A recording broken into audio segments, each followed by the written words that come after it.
Action is rolling in as a former council member, PG Sittenfeld, is found guilty of 2 federal corruption crimes. He now faces years in prison. Evan Millward has covered this case from the very start. He breaks down the verdict and how it's already impacting city politics.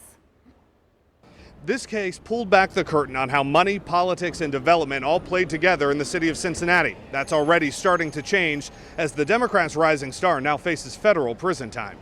PG's, well, he's crushed. He's crushed.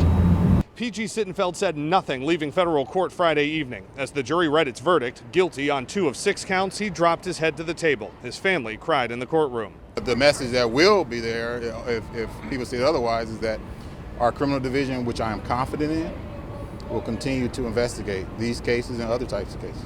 A jury took 12 to 13 hours to find Sittenfeld guilty of bribery and attempted extortion for recorded calls with a former Bengal-turned-developer in 2018.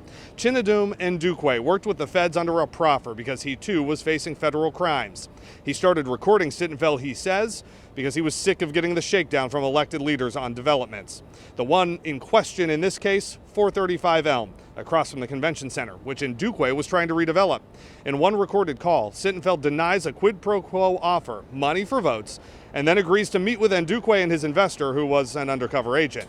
In another, Sittenfeld mentions his need to fundraise and says that the project, quote, "You don't want me to be like, hey, Chin, love you, but I can't." But what did it? Well, it was his own words. Phrases like, quote, "then you're going to deliver the goods," and, quote, "I can always get a vote to my right and to my left." That is a huge mountain to climb for the defendant to try to explain that. And he did a reasonable job of explaining it, but then it boils down to credibility.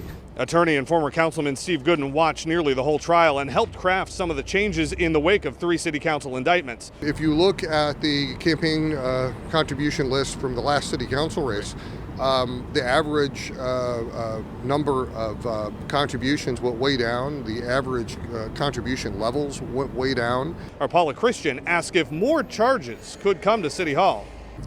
No comment, man. Sittenfeld's sentencing phase could take months. He faces years in prison. Downtown, I'm Evan Millward, WCPO 9 News.